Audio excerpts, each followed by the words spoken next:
పిల్లలందరూ ఎలా ఉన్నారు? అందరూ యోగి సార్ ఆల్వేస్ ఫైన్ అనమాట. ఇప్పుడు నేను హౌ ఆర్ యు అంటాను, రెండు చేతులు ముందుకు తీసుకొచ్చి బాగా జోష్గా ఫైన్ అనాలి. Ready? How are you? Fine. అసలు సౌండ్ లేదు. How are you? Fine. Very good, బాగా వచ్చింది. యోగా అంటే మీ అందరికి తెలుసు కదా. మనం ఇక్కడ ఎందుకు అందరం మనం సమావేశం అయ్యామో మీకు అందరికి తెలుసు కదా.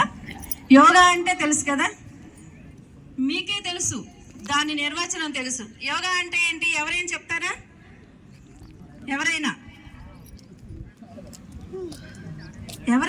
ఎవరు ఆసక్తిగా లేరా? స్ట్రైట్గా కూర్చోండి. ముందు స్పైన్ షుడ్ బి స్ట్రైట్. ఇప్పుడు చెప్పండి, యోగా అంటే ఏంటి? మీకు తెలిసిందే చెప్పండి, పర్లేదు. అది ఎక్కడి నుంచో పైనుంచి దిగి రాలేదు నిర్వచనం. యోగా అంటే మానసిక శారీరక ఒత్తిడి లేకుండా, అంటే మనకి ఈ కనిపించే శరీరము స్థూల శరీరం అంటారు.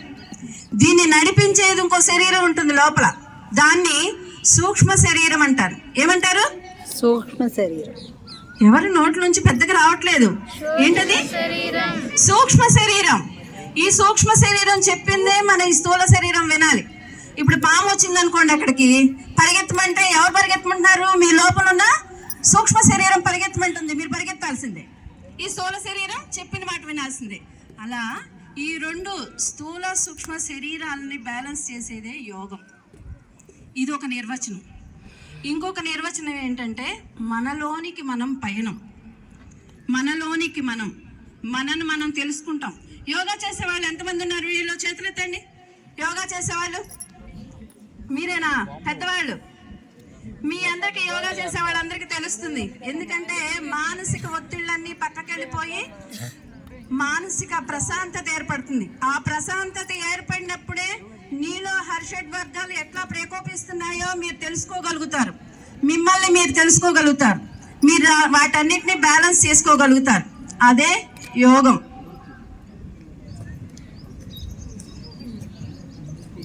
ఏంటి ఇంకా చెయ్యతే ఉంచారా? మీరు అందరూ చేస్తారు. Very good. ఒకసారి గట్టిగా చప్పట్లు కొట్టాను అన్న. గట్టిగా గట్టిగా రెండు చేతులు పైకి లేపి చూడండి, నా వైపు చూడండి. గట్టిగా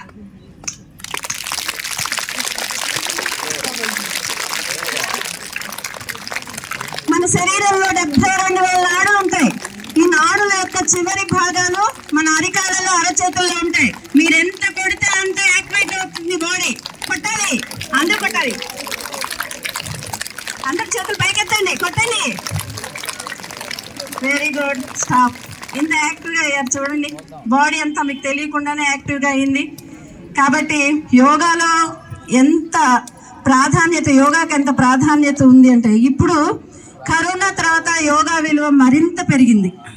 యోగా రెవల్యూషనే వచ్చింది. ఈ రెవల్యూషన్ని మనమందరం కూడా సద్వినియోగపరచుకోవాలి. ఇప్పుడు మోదీ గారి నుంచి పిలుపు వచ్చింది. 2015లో అన్ని దేశాలు దాదాపుగా 190 దేశాలు దాదాపుగా యోగాలో పాల్గొంటున్నాయి. ఇది వరల్డ్ రికార్డు. ఇన్ని కలిపి ఎక్కడా పాల్గొనం. ఈ అన్ని కలిపి యోగా డేగా ఐక్యరాజ్య సమితిలో ఒక మార్పు తీసుకొచ్చారు మన మోదీ గారు. యోగా అందరూ చెయ్యాలి, అందరూ ఆరోగ్యంగా ఉండాలి అని. ఇప్పుడు మన సీఎం గారు, పిఎం గారు వీళ్ళందరూ ప్రతిరోజు క్రమం తప్పకుండా యోగా చేస్తారు. కాబట్టి అంత ఆరోగ్యంగా ఎప్పుడు ఒక ప్రజల్లో ఉంటుంటారు. కాబట్టి మనం కూడా అంత ఆరోగ్యాన్ని పొందాలంటే సంపూర్ణంగా యోగాకి మనం అంకితమయ్యి మన జీవితంలో మాస్టర్ గారు చెప్పినట్లు, సార్ రవికుమార్ గారు చెప్పినట్లు జీవితంలో ఒక భాగంగా చేసుకోవాలి యోగాని. మనం స్నానం ఎలా చేస్తున్నామో, భోజనం ఎలా చేస్తున్నామో, టైంకి నిద్ర లేకపోతున్నామో, మానసిక శారీరక వ్యాయామాలు ఈ యోగాలో ఉంటాయి. వీటిని 1 గంట మొత్తం మీద ప్రాణాయామాలు కానీ, సూర్య నమస్కారాలు కానీ, ఆసనాలు కానీ, సార్ చెప్పారు కదా రవికుమార్ గారు, ఇలా చేసుకోండి అని. ఇలా చేసుకొని ఒక క్రమ పద్ధతిలో దినచర్యని ప్రారంభిస్తే మనం మామూలు స్థితి నుంచి ఉత్తమ స్థితికి చేరుకోవడానికి ఈ యోగా మనకి చాలా బాగా ఉపయోగపడుతుంది. ఈ అవకాశం ఇచ్చినందుకు ధన్యవాదాలు.